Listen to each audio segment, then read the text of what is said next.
आज हम पढ़ेंगे स्केलेटन या कंकाल के बारे में।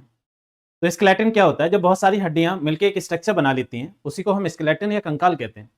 इसको अगर बहुत अच्छे से समझना है तो हम ऐसे समझ सकते हैं, जैसे हमारे पास एक छतरी है, छाता जैसे कहते हैं, उसमें तीलियां होती हैं। जैसे हम उसे ओपन करते हैं, खोलते हैं, तो वो तीलियां फैल जाती हैं, जिसकी वजह से उसका एक आकार बनता है, एक स्ट्रक्चर बनता है। अब सोच के देखो, वो तीलियां ना हो तो उसमें जो अम्ब्रेला क्लॉथ है वो क्या होगा? गिर जाएगा, कोई स्ट्रक्चर नहीं आ पाएगा।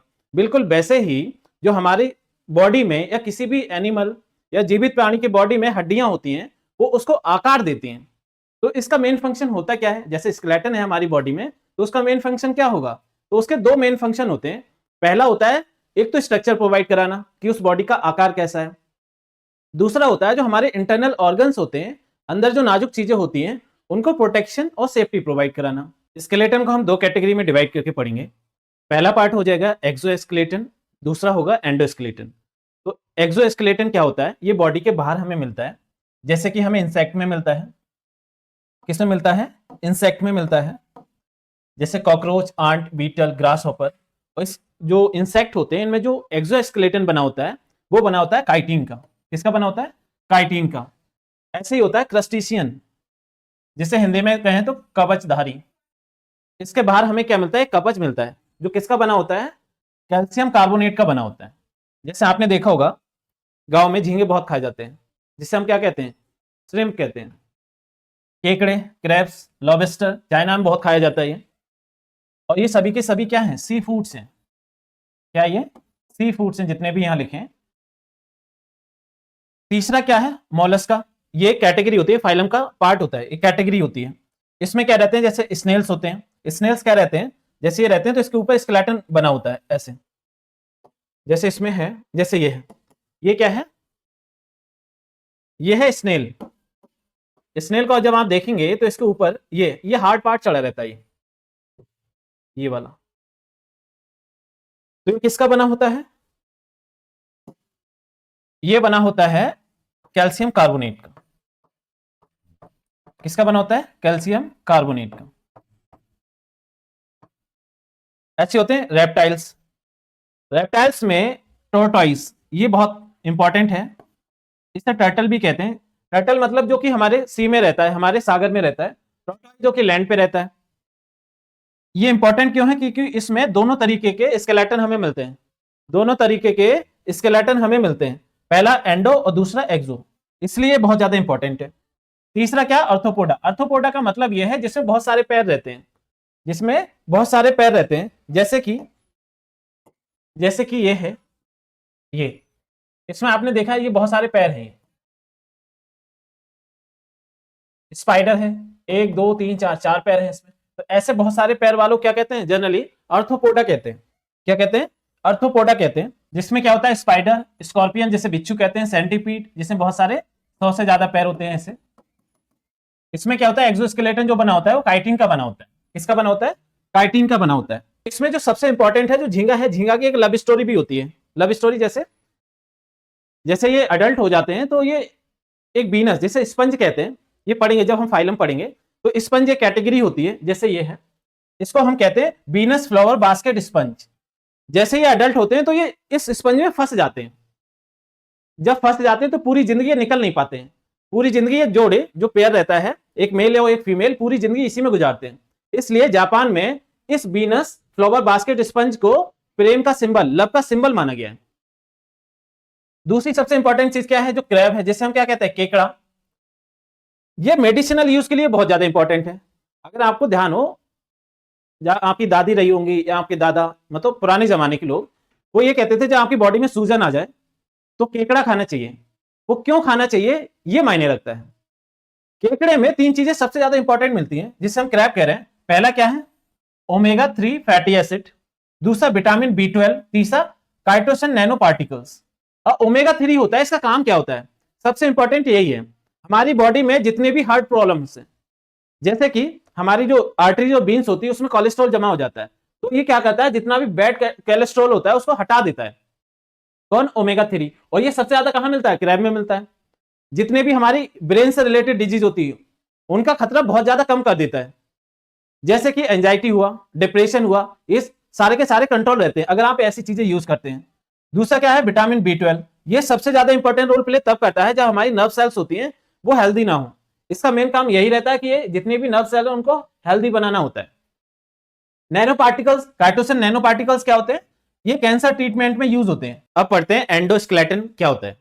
एंडोस्केलेटन आपको नाम से भी पता चल रहा है कि एंडो का मतलब अंदर होता है, स्केलेटन मतलब कंकाल होता है, बोन्स होती हैं। तो इसमें जितनी भी बोन्स होंगी वो सबकी सब क्या होंगी? बॉडी में मिलेंगी। कहां मिलेंगी? बॉडी के अंदर। अगर मैं ह्यूमन की बात करूं तो उसमें भी क्या होता है? एंडोस्केलेटन होता है। जितने भी एडल्ट ह्यूमन होते हैं उनमें 206 हड्डियां मिलती हैं। कितनी मिलती हैं? 206 हड्डियां। अगर यही बच्चे रहते हैं, बच्चे रहते हैं उनमें 270 से 300 हड्डियां हो सकती हैं।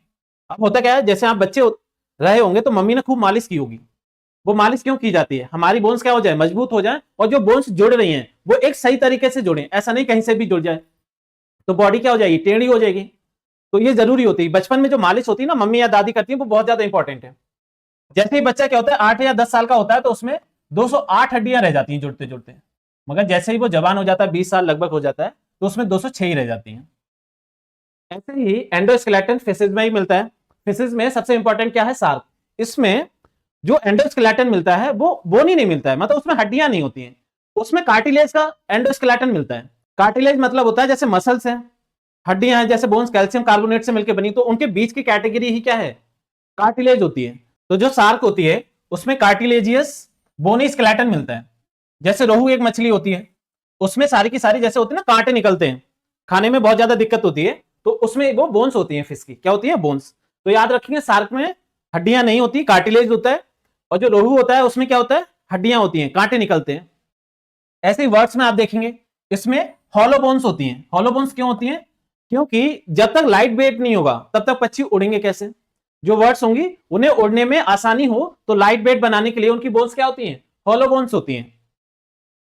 रेप्टाइल्स जिसमें स्नेक, लिजार्ड्स, क्रोकोडाइल्स ये सब आते हैं, इनमें भी एंडोस्केलेटन मिलता है। Mammals, dog, cat, cow, elephant. Mammals मतलब जो बच्चे को जन्म देती हैं, उसमें भी क्या मिलता है हमें? एंडोस्केलेटन मिलता है। ह्यूमन जिसमें 206 हड्डियां होती हैं, तो ह्यूमन स्केलेटन को हम मेनली दो कैटेगरी में डिवाइड करके पढ़ेंगे। पहला है अपेंडिकुलर, दूसरा है एक्सियल। अपेंडिकुलर का मतलब ये होता है जो साइड की चीजें रहती हैं, जैसे हमारे ये हाथ है, पैर हैं, बीच में नहीं, ये वाला हिस्सा छोड़ के, ये वाला हिस्सा छोड़ के क्या होता है? अपेंडिकुलर होता है। और ये वाले हिस्से को हम क्या कहते हैं? एक्सियल कहते हैं, जो कि बीचों बीच में होता है, एक्सिस पे होता है। अपेंडिकुलर जो होता है उसमें 126 हड्डियां मिलती हैं, जो एक्सियल होता है उसमें 80 हड्डियां मिलती हैं। तो 126 हड्डियां किसमें है? अपेंडिकुलर में। ये 2 मिनट में याद हो जाएंगी हमें बिल्कुल। तो मैंने क्या बताया, जो अपेंडिकुलर होता है उसमें टोटल 126 हड्डियां होती हैं। अपेंडिकुलर का मतलब क्या है? साइड का। जैसे कि ये हाथ है, ये दिख रहा है आपको ग्रीन में, ये वाला पोर्शन ये, और ये पैर है जो।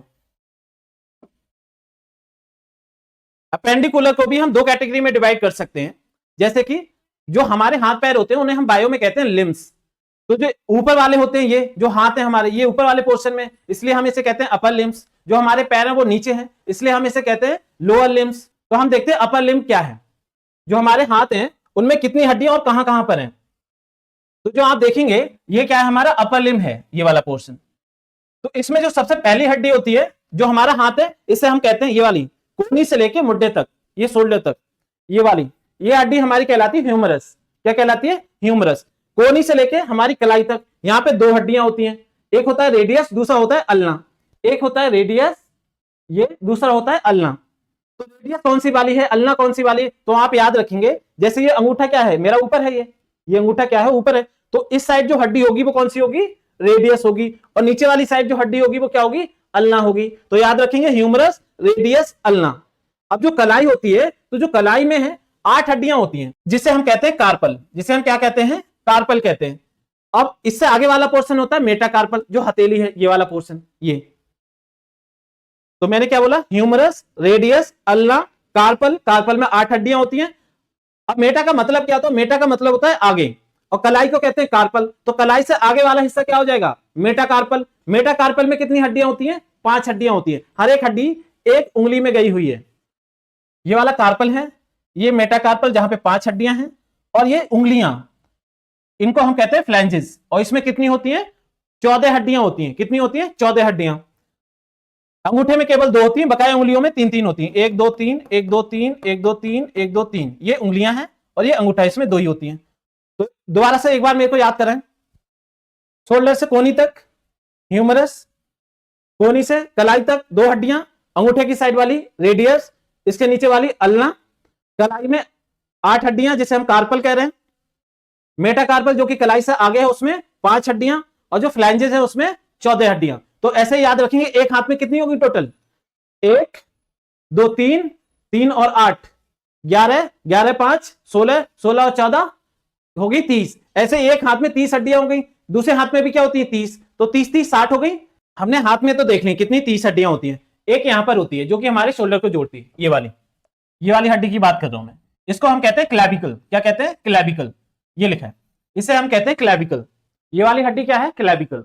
ये थोड़ी कमजोर हड्डी होती है, बिल्कुल ऐसी रखी हुई होती है यहाँ पे, मगर आप देखेंगे जैसे आप बॉडी बिल्डर देखते हैं ऐसे करते हैं वो ऐसे, तो यहाँ पे पूरा पोर्शन निकल आता है ये वाला, इसको ही हम कहते हैं स्कैपुला। ये चौड़ी सी हड्डी होती है यहाँ पे, ये इसको ही हम क्या कह रहे हैं, स्कैपुला कह रहे हैं। तो 30 तो हमारे हाथ में हो गई, और एक स्कैपुला हो गया, और एक क्लैविकल हो गया। तो देखें तो इतने वाले पोर्शन में कितनी होगी, इतने वाले पोर्शन में कितनी होगी 32, कितनी होगी 32 हो गई। ऐसे ही इस वाले पोर्शन में कितनी हो जाएंगी, ये इसमें भी 32। तो कुल मिला के अगर हमें यहां से शोल्डर से जोड़ लूं तो 64 बोन्स हमें मिल गई। अब देख लेते हैं पैर, जिसे हम लोअर लिम्स कहते हैं। लोअर लिम्स में भी 30 हड्डियां होती हैं। पहली कौन सी है, फीमर। कौन सी है, फीमर, जो कि हमारे इस वाले रीजन से कूल्हे से लेके कहां तक है, घुटिया तक, जहां से हमारा पैर मुड़ जाता है ना, वहां तक क्या है, फीमर है। फीमर है, और उसके नीचे क्या है, एक जॉइंट है। जॉइंट में आपने देखा होगा, अगर आप इसे टच करके देखेंगे तो यहाँ पे एक बिलिया टाइप की रहती है, गोल गोल रहता है, वो इधर उधर डोलता रहता है, इधर उधर डोलता रहता है, होता है जैसे कटोरे में कोई चीज रखी हुई है इधर उधर डोल रही है, उसको हम कहते हैं पटेला। क्या कहते हैं, पटेला। अब पैर की जो सबसे सामने वाली हड्डी होती है, क्या होती है, सबसे सामने वाली हड्डी, अगर इसमें चोट लग जाए तो बहुत दर्द होता है, उसको हम क्या कहते हैं, उसको हम कहते हैं टीबिया। क्या कहते हैं, टीबिया। इसके पीछे भी एक हड्डी होती है, जो पैर होता है, पैर के नीचे वाले पोर्शन में जाएंगे तो आगे वाली हड्डियां चमकीली जो सामने दिख रही है उसे हम कहते हैं टीबिया। इसके पीछे ये एक हड्डी होती है, वो होती है फ्यूबुला। क्या होती है, फ्यूबुला। ऐसे ही हमारे पैर के नीचे जाएंगे, जैसे कलाई थी जहां पे ज्वाइन हो रहा था, ये इससे कार्पल कह रहे थे, मगर जो पैर है जहां पे जो सॉक्स जहां पहने जाते हैं वो क्या रहता है, उसे हम कहते हैं टार्सल। बिल्कुल रिजेंबल कर रहा है ये, जैसे हाथ में क्या है, कार्पल है, और पैर में क्या है, टार्सल है, सेम साउंड आ रही है, तो ये क्या है, टार्सल है। ऐसे हाथ में क्या था, मेटाकार्पल, तो यहां पे क्या है, मेटाकार्पल, वो मेटाटार्सल, क्या है, मेटाटार्सल। तो यहां पे देखो ये क्या है, टीबिया आई हुई थी, और ये वाला पोर्शन जहां पे ये ज्वाइन हो रहा है, ये वाला पोर्शन कहलाता है टार्सल। क्या कहलाता है, टार्सल। और इसके नीचे वाला ये वाला यहां तक ये वाला पोर्शन ये हो जाता है मेटाटार्सल। मेटाटार्सल ये बिल्कुल हाथ की तरह ही है, इसलिए याद करना बहुत आसान है। तो याद रखेंगे, सबसे पहले क्या है, पैर में क्या है, फीमर, फिर आगे जो कटोरा जैसा है वो पटेला, फिर नीचे है टीबिया, उसके पीछे है फ्यूबुला, फिर क्या है, टार्सल, फिर क्या है, मेटाटार्सल, फिर क्या है, फ्लैंजेस है। क्या है, फ्लैंजेस। अब याद रखेंगे कौन कौन सी कितनी है। फीमर होती है वो एक होती है, पटेला एक होता है, टीबिया एक होती है, फेबुला एक होता है। मगर आप याद रखेंगे इस कोनी में यहां पे कोई हड्डी नहीं थी ज्वाइन करने पे, मगर यहां पैर में ज्वाइन करने पे क्या है, एक हड्डी आ रही है जिसका नाम क्या है, पटेला। तो यहां की हड्डी यहां क्या हो जाएगी, कम। जैसे यहां कार्पल में 8 हड्डियां थी, मगर टार्सल में केवल 7 हड्डियां रह जाएंगी। क्या हो जाएंगी, 7 हड्डियां। तो जो यहाँ पे टार्सल है उसमें कितनी हड्डियां होती है, 8 ना होके कितनी होती है, 7 होती है। कितनी, 7। जो टार्सल है वो 7 हड्डियां हैं, मेटाटार्सल 5 हड्डियां हैं, और फ्लैंजेस 14। तो टोटल जो आप ऐड करेंगे वो कितनी निकल के आएंगी, 30। अगर इस वाले रीजन को जोड़ लिया जाए, ये वाला रीजन अगर हम जोड़ लें तो ये क्या है, पेल्विस। क्या है ये, पेल्विस हड्डी कहलाती है। कौन सी हड्डी है ये, पेल्विस हड्डी। कौन सी हड्डी है, पेल्विस हड्डी। तो इसको भी ऐड करेंगे तो यहां पे क्या बन जाएगा, 1। इसका मतलब 31 हो जाएंगी। ऐसे ही दूसरे पैर की भी जोड़े तो 2 से गुणा कर दो तो कितना हो जाएगा, 62। इसका मतलब जो पैर की हड्डियां हो गई टोटल वो हो जाएंगी 62, मगर जो हाथ की हड्डियां टोटल थी वो थी 64। तो अगर टोटल ऐड कर लें तो कितना बनेगा, 2 + 4 6 हो जाएगा, 6 + 12 हो जाएगा, तो टोटल कितनी हो जाएंगी, 126। कितनी हो जाएंगी, 126। समझ आया। 1 मिनट में रिवाइज कर लेते हैं। 126 की 26 हड्डियां। सबसे पहला क्लैविकल, दूसरा स्कैपुला, तीसरा ह्यूमरस, चौथा रेडियस, फिर अल्ना, फिर यहाँ कार्पल में 8 हड्डियां, फिर मेटाकार्पल में 5 हड्डियां, फिर उंगलियों में 14 हड्डियां जिसे हम फ्लैंजेस कह रहे थे। तो टोटल आप करेंगे यहां से यहां तक, वो हो जाएगी 32। ऐसी दूसरे हाथ की भी जोड़ लेंगे तो क्या हो जाएगा 64। ऐसे ही पैर की जोड़ें तो पहली वाली हड्डियां जो जहां पे सुई लगती है वो हो जाएगी पेल्विस, फिर फीमर, फिर पटेला, फिर टीबिया, फिर फिबुला, फिर टार्सल जिसमें 7 हड्डियां थी, फिर मेटाटार्सल 5 हड्डियां, उसके आगे फ्लैंजेस 14 हड्डियां। तो उसमें टोटल करेंगे वो बनेगी 31 टोटल। ऐसे दूसरे पैर के भी जोड़ लेंगे तो कितना हो जाएगा 62। अब 64 और 62 को जोड़ेंगे तो कितना हो जाएगा टोटल 126, 126। हम पढ़ेंगे रीढ़ की हड्डी के बारे में जिसे हम कहते हैं वर्टिब्रल कॉलम, जिसमें 26 हड्डियां होती हैं। कितनी होती हैं 26 हड्डियां होती हैं। कौन कौन सी, स्टार्टिंग के साथ जो कि हमारे गर्दन में होती है, ये पोर्शन में जो रहती है वो क्या है सर्विकल वर्टिब्री। क्या होती है सर्विकल वर्टिब्री। टोटल कितनी रहती है 7। इसका नाम पूछा जाता है एग्जाम में तो आप याद रखेंगे। इसको हमने नाम दे दिया, जैसे सर्विकल का हमने सी उठा लिया तो टोटल 7 है, तो ऐसे C1 C2 C3 7 तक हमने इसका नाम दे दिया है। जो पहला वाला होता है उसे हम कहते हैं एटलस। क्या कहते हैं एटलस। और जो दूसरा वाला होता है उसे हम कहते हैं एक्सियल। दोनों का काम क्या रहता है, एटलस जो होता है वो हमारे जो सिर है खोपड़ी है उसमें अंदर ऐसे जुड़ा रहता है, जो एक्सियल होती है वो उसके अंदर फंसा रहता है। तो एक्सियल क्या करती है हमारे ये वाले मोशन को सपोर्ट करती है, गर्दन इधर उधर हो सके, ये कौन प्रोवाइड कराता है वो कराता है एक्सियल। अब यहां से सिर से जुड़ा रहे स्पाइनल कॉर्ड, उसको जो सपोर्ट देता है वो देता है एटलस। कौन देता है एटलस। यही दो याद रखना है आपको सर्विकल में। तो 7 हमने देख ली। ऐसे ही जो हमारी थोरेसिक कैविटी होती है, हमारा सीना होता है, पसलियां होती है, वो पसलियां जो रहती है हमारी रीढ़ की हड्डियों से ऐसे जुड़ी रहती है पीछे, वो टोटल होती हैं 12। कितनी होती हैं 12, जिसे हम कहते हैं थोरेसिक या डोर्सल वर्टिब्री। क्या कहते हैं थोरेसिक या डोर्सल वर्टिब्री। इसलिए इसके दो नाम हैं, या तो D1 से रिप्रेजेंट करेंगे मतलब D1 D2 ऐसे 12 तक जाएगा, या इसे हम T से रिप्रेजेंट करेंगे। T से मतलब थोरेसिक और D मतलब डोर्सल। ठीक है, तो ऐसे ही जो 12 रहती है इनके नाम तो नहीं याद करने आपको। ये क्या होती है हमारे जो थोरेसिक कैविटी होती है, सीना होती है, पसलियां होती है, उससे जुड़ी रहती है। ये पसलियां पीछे जाए कहां जोड़ती हैं, वो जोड़ती है हमारी रीढ़ की हड्डी से। ठीक है, तो 7 और 12 कितनी हो गई 19। अब बची कितनी है 7। वो 7 में से 5 जो रहती हैं उसे हम कहते हैं लंबर वर्टिब्री। क्या कहते हैं लंबर वर्टिब्री। ये देखा जाए तो साइज में सबसे बड़ी होती हैं और स्ट्रांग भी होती हैं। कारण क्या है, जैसे हम वजन उठाते हैं, ऐसे झुक के वजन उठा रहे हैं, ऐसे झुक के वजन उठा रहे हैं, तो जो वजन का जोर पड़ेगा वो हमारे इस पोर्शन पे ही पड़ेगा, इस रीढ़ पे ही पड़ेगा। इसलिए सबसे ज्यादा स्ट्रांग और बड़ी होती है कौन सी लंबर वर्टिब्री। टोटल गिनती में कितनी होती है 5 होती है। तो कितनी होगी 7 12 19 5 24, बची कितनी 2। एक बची जिसे हम कहते हैं ये नीचे पोर्शन पे होती है, ये वाली, ये त्रिभुज टाइप का जो दिख रहा है, इससे हम क्या कहते हैं सैक्रम कहते हैं। क्या कहते हैं सैक्रम। और इसके आगे वाला जो रहता है वो क्या होता है कोकिक्स होता है। अब टोटल कितनी हो गई 7 + 12 19 + 5 24, एक 25 एक 26।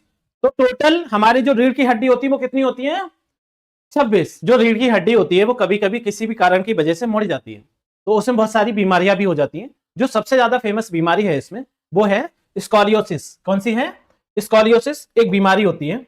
ये इसमें रहता क्या है, जो हमारी स्पाइनल कॉर्ड होती है, जो हमारी रीढ़ की हड्डी होती है, वो क्या होती है या तो सी शेप में मुड़ जाती है या एस शेप में मुड़ जाती है। स्कॉलियोसिस में क्या रहता है सी शेप मतलब जैसे ये नॉर्मल है, ये क्या है हमारी बैकबोन नॉर्मल है। अब यहाँ पे है क्या, जिस पोर्शन में भी घुमाव आ जाएगा, जिस पोर्शन में भी घुमाव आ जाए उसका वही नाम पड़ जाता है। जैसे ये पोर्शन आपने देखा, जैसे ये वाला क्या है सर्विकल पोर्शन है, ये वाला क्या है थोरिक्स है, ये वाला लंबर है, तो इस पोर्शन में हुआ तो इसे लंबर स्कॉलियोसिस कहते हैं। अगर यही क्या हो जाता है ये वाले पोर्शन पे तो थोरिसिक स्कॉलियोसिस कह देते हैं। ऐसे क्या होता है दोनों जगह, यहां पे देखेंगे तो ये एस बन गया, ये ऐसे तरीके से एस बना हुआ है, ठीक है, या कभी कभी बिल्कुल सी बन जाता है ऐसा। तो ये क्या होता है स्कॉलियोसिस में होता है। कभी कभी आपने देखा होगा किसी बंदे के यहाँ पे क्या होता है कुबर टाइप का निकल आता है, ये वाला जो ये वाला पोर्शन है ना ये उठ जाता है, तो उस वजह से क्या हो जाता है ऐसा हमारा स्ट्रक्चर हो जाता है, ये स्ट्रक्चर हमारा बन जाता है। ये क्यों होता है और किस इस बीमारी को हम कहते क्या है, इस बीमारी को हम कहते हैं काइफोसिस। क्या कहते हैं काइफोसिस। अगर इसे इंग्लिश में कहें तो इसी को कह देते हैं हंचबैक, मतलब कुबड़ निकल आ जाना। क्या हो जाता है कुबड़ निकल आना। अब होता है क्या है तीसरी जो बीमारी है वो होती है स्पॉन्डिलोसिस। क्या होती है स्पॉन्डिलोसिस। इसमें क्या रहता है, इसमें यह रहता है जैसे हमारा वर्टिब्री थे, क्या थे वर्टिब्री, जैसे ये वाला पोर्शन, ऐसे बहुत सारे वर्टिब्री होते हैं।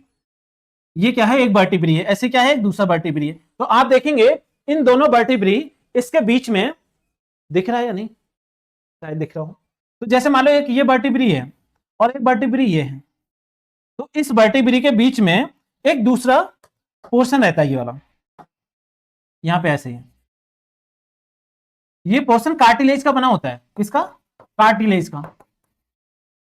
अब ये करता क्या है, जैसे क्या होता है हमारी बॉडी मूव करती है तो उसमें कोई शॉक ना लगे, आपस में रगड़ ना जाए, ठीक है, उससे डैमेज ना हो, ये सेफ्टी प्रोवाइड कराता है।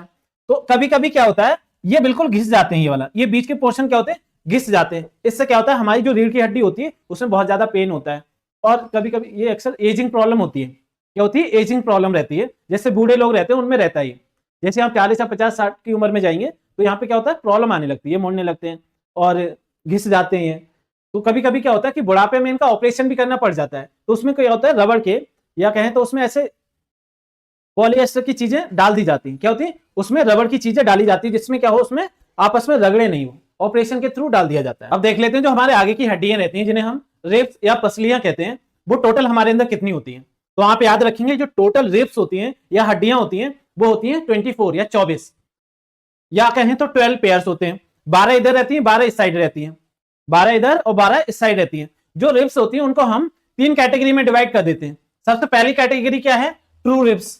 इसमें क्या रहता है, ये डायरेक्टली, जैसे क्या होता है, ये एक तो सामने वाली हड्डी, ये सामने वाली हड्डी जिसे हम क्या कहते हैं, स्टर्नम कहते हैं। क्या कहते हैं, स्टर्नम, इसको हम कहते हैं स्टर्नम। और ऐसे ही पीछे बैकबोन होती है। तो आगे क्या है हमारे यहाँ पे स्टर्नम है, पीछे क्या है, बैकबोन है। तो जितनी भी हड्डियां पीछे से आके सीधे स्टर्नम में जुड़ जाएं, वो सभी की सभी रिब्स क्या कहलाती हैं, ट्रू रिब्स कहलाती हैं। क्या कहलाती हैं, ट्रू रिब्स। ये डायरेक्टली अटैच रहती हैं कहां, स्टर्नम में। जो फॉल्स रिब्स होती हैं वो डायरेक्टली हमारे स्टर्नम में तो नहीं जुड़ती हैं, मगर जो हमारी 7th ये वाली जो रिब है, ये इसमें ही आके जुड़ जाती हैं। जैसे ये वाली नेक्स्ट रिब है वो यहां आके जुड़ गई, नेक्स्ट वाली यहां आके जुड़ गई, नेक्स्ट वाली यहां। मगर ये वाली जो 3 है, ये वाली जो रिब्स हैं, ये डायरेक्टली यहां स्टर्नम में नहीं जुड़ी हैं, इसलिए इन्हें कहते हैं फॉल्स रिब्स। क्या कहते हैं, फॉल्स रिब्स। तो याद रखिएगा जो ट्रू रिब्स होती हैं वो होती हैं 7। कितनी होती हैं, 7। मगर जो फॉल्स रिब होती है वो 8 से लेकर 10 होती है, मतलब 3। तो टोटल कितनी होगी, 10। ऐसे ही जो फ्लोटिंग रिब्स होती हैं वो फ्लोटिंग रिब्स कहलाती हैं, जो ना तो 7th वाले में जुड़ी आके, जैसे पीछे से तो आई बैकबोन से, ना वो सीधे स्टर्नम में जुड़ी, ना 7th वाली रिब में आके जुड़ी, और ऐसे ही खुली रहती हैं, वो किसी में आके नहीं जुड़ती। उन रिब्स को हम कहते हैं फ्लोटिंग रिब्स। क्या कहते हैं, फ्लोटिंग रिब्स। ये काउंटिंग में 2 होती हैं, 11वीं और 12वीं। कितनी होती हैं, 11वीं और 12वीं। तो आप याद रखेंगे 7 + 3 10 + 2 12। इसका मतलब यह है 7 + 3 और +2, एक ये वाली और एक ये वाली, ये क्या होगी, एक साइड की होगी 12। तो ऐसे ही दूसरी साइड की हैं वो भी हो जाएंगी 12। इसलिए हम इसे डायरेक्टली ये कह देते हैं ये 12 पेयर्स हैं। कितने हैं, 12 पेयर्स। तो ह्यूमन में कितनी पसलियां होती हैं, 24। इसका फायदा क्या होता है, जो फ्लोटिंग रिब्स होती हैं वो हमारे जो एक्सपेंड होता है ना, हमारी जो थोरेसिक कैविटी होती है, जैसे हम सांस लेते हैं तो ये वाला पोर्शन फूल जाता है, तो उसको फूलने में या ज्यादा वॉल्यूम क्रिएट करने में जो हेल्प करती हैं वो रिब्स कहलाती हैं फ्लोटिंग रिब्स। यही कारण है, आपने देखा होगा जो बड़े बड़े सांप होते हैं, स्नैक होते हैं, जैसे अजगर वगैरह हुआ, वो इतने इतने बड़े जानवर को कैसे खा लेते हैं, यही तो कारण है। आपने देखा होगा जो पाइथन है, अजगर है, वो क्या करता है, बछड़े को भी खा लेता है, इंसान को भी खा लेगा, निगल लेगा। किस वजह से, क्योंकि उनकी जो रिब्स होती है पीछे ऐसे बैकबोन ऊपर वाली साइड से ऐसे जाती हैं, मगर जुड़ी नहीं रहती। इससे वो फूलने में उसका वॉल्यूम ज्यादा हो जाता है, अंदर जो वॉल्यूम है वो ज्यादा बन जाता है, इससे स्पेस बन जाएगा तो बड़े से बड़ा जानवर वो निगल सकते हैं। जो 29 बची हैं वो अब कहां हैं, तो 14 तो जो हमारी होती है वो हमारे सामने वाले चेहरे में होती है, जिसे हम क्या कहते हैं, फेसियल बोन कहते हैं। क्या कहते हैं, फेसियल बोन कहते हैं। और जहां पे ये हमारे बाल है ना, ये सब यहाँ पे जो बाल रहते हैं उसे हम कहते हैं क्रेनियल बोन्स। ये टोटल कितने नंबर्स में, 8 हैं। मतलब यहाँ पे जो बाल हैं वहां पे 8 हड्डियां हैं, और जो सामने वाले हैं वो क्या है, 14 हैं। याद कैसे रखेंगे, आपने देखा होगा जो हमारा कैलेंडर होता है, हिंदी कैलेंडर, उसमें जो 14वां दिन रहता है ना, उसमें क्या रहता है, जो चंद्रमा होता है वो बहुत बड़ा और चमकीला होता है। तो इसलिए ये गाना बना है, 14वीं का चांद हो या अमिताभ हो। तो ऐसे ही क्या है, कभी कभी हम चंद्रमा की तुलना या किसी के चेहरे की तुलना चंद्रमा से करने लगते हैं। तो आप याद रखेंगे 14वीं का चांद, इसका मतलब चेहरे में भी कितनी हड्डियां होती हैं, 14 होती हैं। कितनी होती हैं, 14 हड्डियां होती हैं। कितनी होती है? 14 हड्डियां होती है। और कौन कौन सी होती है उनके नाम याद करने की जरूरत नहीं है, आपको याद होना चाहिए जो हमारे फेशियल बोन्स होती है वो होती है 14, और जो हमारे क्रेनियल बोन्स होती हैं जो ऊपर रहती हैं जिससे हमारे जो अंदर का मस्तिष्क है ब्रेन है उसको सेफ्टी मिलती है, वो होती है क्रेनियल बोन्स। और टोटल कितनी रहती हैं? 8। कहां कहां होती है? जैसे ये वाला पार्ट होता है, एक बोन ये है, एक ये, 2 3 4, ये तो सामने ऊपर से देख रहे हैं तब दिख रही है, और साइड से देखेंगे कितनी होगी? 4 5, एक इसके पीछे वाली 6, एक ये 7, और इस वाले 10 वाले इसके पीछे वाली 8। टोटल 8 बोन हो जाती है, और ये हो जाती है 14। 14 प्लस 8 कितनी हो जाएंगी? 22। अब कितनी बची है? 29 में से 22 जाएंगी, बची 7। 7 में से जो 6 बोन होती हैं वो होती है हमारे ईयर में। कहां पे होती है? हमारे कान में।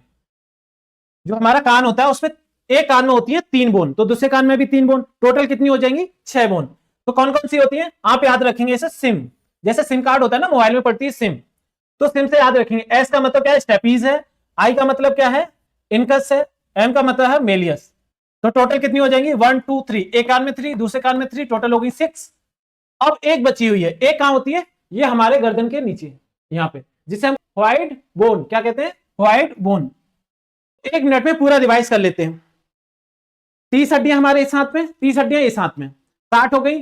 30 हड्डियां हमारे पैर में, 30 हड्डियां इस पैर में, 120 हो गई। एक ये हो गई जिसे हम क्लैविक बोन कह रहे थे, स्कैपुला। ऐसे ही एक ये 4 हो गई, तो 124। 2 हो गई हमारी पेल्विस बोन, तो 126 हो गई।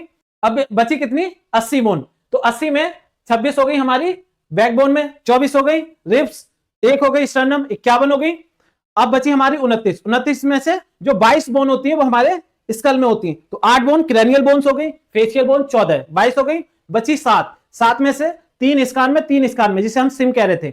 सिम का मतलब एस मतलब स्टेपीज, आई का मतलब इनकस, एम का मतलब मेलियस, तो 3 इसमें। अब बची एक की यहाँ पे व्हाइट बोन, क्या कहते हैं? White bone.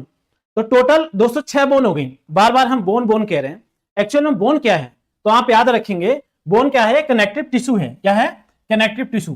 किसके बनी होती है? तो आप याद रखेंगे ये 2 मेन पार्ट से मिलकर बनी हुई है। एक तो है बोन सेल, और दूसरा क्या है? Bone matrix. बोन मैट्रिक्स का मतलब यह है कि जो सेल के अलावा जितना भी पार्ट बचा है वो सभी की सभी क्या है? बोन मैट्रिक्स है। तो पूरी एक बोन, मान लो पूरी एक बोन में 100 मान लो, 100%, तो उसमें 2% केवल क्या होगा? बोन सेल होंगी, और 98% क्या होगा? बोन मैट्रिक्स होगा। तो 2% बोन सेल और 98% बोन मैट्रिक्स होता है। तो बोन सेल जो होती है वो कितनी टाइप की होती हैं? तो आप याद रखेंगे हमारी बोन में बोन सेल होती है वो 4 टाइप की होती है। कितनी टाइप की? 4 टाइप की। कौन कौन सी? पहली जो होती है वो होती है ऑस्टियोब्लास्ट। आप एक बात और याद रखेंगे, जहां पे भी ऑस्टियो आ जाए, जहां पे भी वर्ड आ जाए ऑस्टियो, क्या आ जाए? ऑस्टियो, तो उसका मतलब बोन होता है। क्या होता है? बोन होता है। तो ऑस्टियोब्लास्ट मतलब, ब्लास्ट मतलब एक नई चीज निकल आना, तो ऑस्टियोब्लास्ट का मतलब क्या है? एक ऐसी सेल जो कि नई सेल बनाती है। जैसे हड्डी बन रही है तो हड्डी में जब ग्रोथ हो रही है तो हड्डियां क्या होती हैं? जैसे बच्चा रहता है, बच्चा छोटा होता है तो हड्डी छोटी रहती है, तो यही हड्डी बड़ी होती है, तो उनको बनाने के लिए कोई तो सेल चाहिए होगी ना। तो नई सेल, जो नई हड्डी बनती है वो कौन बनाता है? ऑस्टियोब्लास्ट बनाता है। कौन बनाता है? ऑस्टियोब्लास्ट। नेक्स्ट होती है ऑस्टियोसाइट। क्या होती है? ऑस्टियोसाइट। इसी को हम केयर टेकर कहते हैं। अभी जानेंगे इसे केयर टेकर क्यों कहते हैं। जैसे हमारी बोन है, अब बोन में क्या हो जाए? बोन भी क्या है? मिनरल्स हैं उसमें, तो कहीं पे जो मिनरल्स हैं उसका कंसंट्रेशन कम या ज्यादा हो जाए, या कहीं पे कोई हड्डी ज्यादा बन जाए, या कहीं पे कोई एनर्जी नहीं मिल पा रही है, न्यूट्रिशन नहीं मिल पा रहा है, तो ये सब केयर टेकिंग होता है। तो ये ध्यान रखेगा कहां पे कितना है, कितना नहीं है, कम है या ज्यादा है, ये सब कौन बताएगा? वो बताएगा ऑस्टियोसाइट। और यही सेल होती है जो अदर सेल से क्या कांटेक्ट में रहती है, वो बताती रहती है कि यहां पे ऐसा करो, इतना कम है, इतना ज्यादा है, ये सब कौन बताएगा? ऑस्टियोसाइट बताएगा। इसलिए ही इसका नाम क्या है? केयर टेकर है। क्या है? Care taker. नेक्स्ट क्या है? Osteogenic cell. क्या है? Osteogenic cell. इसी सेल को बोन की मदर भी कहा जाता है। इसी सेल को बोन की मदर भी कहा जाता है। एक चीज और याद रखेंगे, ऑस्टियो मतलब बोन हो गया, जैन का मतलब होता है सिंथेसिस करना, नई चीज बनाना। तो ये बनाता क्या है? ये बनाता है ऑस्टियोब्लास्ट सेल को। एक्चुअल में ऑस्टियोब्लास्ट सेल है वो अपने आप को डिवाइड नहीं कर पाती है, अपने आप को बना नहीं पाती है। तो ऑस्टियोब्लास्ट सेल कौन बनाता है? वो बनाता है ऑस्टियोजेनिक सेल। जब तक ये सेल नहीं होगी तो ये नहीं होगी, ये नहीं होगी तो हड्डी बनी नहीं सकती है। ठीक है। लास्ट जो रहता है वो रहता है ऑस्टियोक्लास्ट। क्या होता है? ऑस्टियोक्लास्ट। अब यहां पे क्या इंपॉर्टेंट है? जैसे हड्डी होती है, हड्डी बनी तो ऐसा तो नहीं एक बार बन गई और चलती रहेगी, तो हड्डियों में भी पुरानी हड्डियां जो होती हैं वो कमजोर होती रहती हैं या टूट जाती हैं, तो उसको जो डैमेज हुआ उसको गलाना, दोबारा से नई चीज बनवाने के लिए स्पेस देना। तो ये क्या करता है, जैसे पुरानी बिल्डिंग होती है तो हम क्या कहते हैं, उसे खसा देते हैं नई बिल्डिंग बनाने के लिए। तो ऐसे जो पुरानी हड्डियां होती हैं उसको खाता कौन है, उसको तोड़ता कौन है, वो तोड़ता है ऑस्टियोक्लास्ट। ये डिजोल्व कर देता है किसकी मदद से, एसिड और एंजाइम की मदद से। ये क्या करता है, उस हड्डी को डिजोल्व कर देता है। तो चारों सेल समझ में आ गई। अब यहां पे जो नोट पॉइंट है ये याद क्या रखना है, होता क्या है, जो ऑस्टियोब्लास्ट होता है वो नई सेल बनाना है, नई हड्डी बनाना है। ऑस्टियोक्लास्ट जो है वो पुरानी हड्डी को तोड़ना है। अगर ऐसा हो जाए कि बनती तो रहे हड्डी, टूटे ना, तो क्या हो जाएगा, हमारी हड्डियां बहुत बढ़ जाएंगी, डिफेक्ट्स आने लगेंगे, हमारा शरीर मुड़ उड़ जाएगा। अगर ऐसा हो जाए कि भैया बन तो कम रही है, डिजोल्व ज्यादा हो रही है, तो क्या होगा, हमारी हड्डियां कमजोर हो जाएंगी, छोटी हो जाएंगी। तो ये जरूरी है कि इन दोनों में बैलेंस बना रहे, किसमें, ऑस्टियोब्लास्ट में, ऑस्टियोक्लास्ट में। अगर ये बैलेंस नहीं बना रहता है तो एक बीमारी हो जाती है जिसे हम क्या कहते हैं, ऑस्टियोपोरोसिस। क्या कहते हैं, ऑस्टियोपोरोसिस। अब दूसरा पार्ट क्या है, जो बोन मैट्रिक्स है, जो 98% है हमारी बोन में, वो मेनली दो कैटेगरी से मिलकर बनता है। एक होता है ऑर्गेनिक पार्ट, दूसरा होता है इनऑर्गेनिक पार्ट। जो इनऑर्गेनिक पार्ट होता है वो रहता है 70%, जो ऑर्गेनिक पार्ट होता है वो रहता है 30%। अब इनऑर्गेनिक में क्या रहता है, मेनली क्या रहेंगे, इसमें सॉल्ट रहेंगे या मिनरल्स रहेंगे। इनऑर्गेनिक पार्ट को ही हम हाइड्रोक्सी पेटाइट भी कहते हैं। क्या कहते हैं, हाइड्रोक्सी पेटाइट कहते हैं। इसमें क्या क्या मिलता है, इसमें मिलता है कैल्शियम फॉस्फेट, सबसे इंपॉर्टेंट पार्ट। यही हमारी हड्डियों को क्या करता है, स्ट्रांग बनाता है, मजबूत बनाता है, और यही हमारी हड्डी में सबसे ज्यादा भी मिलता है। दूसरा क्या है, कैल्शियम कार्बोनेट, इसका भी काम क्या है, मजबूती देना। फिर मिनरल्स छोटे छोटे मिलते हैं, बहुत थोड़े थोड़े अमाउंट पे, जैसे मैग्नीशियम, फ्लोराइड, सल्फेट, ये सब मिलता है। अब होता क्या है, जो कैल्शियम फॉस्फेट होता है या कैल्शियम कार्बोनेट होता है वो हमारी हड्डी को ब्रिटल बनाता है, मतलब अगर हल्के से ही मारोगे तो टूट सकती है।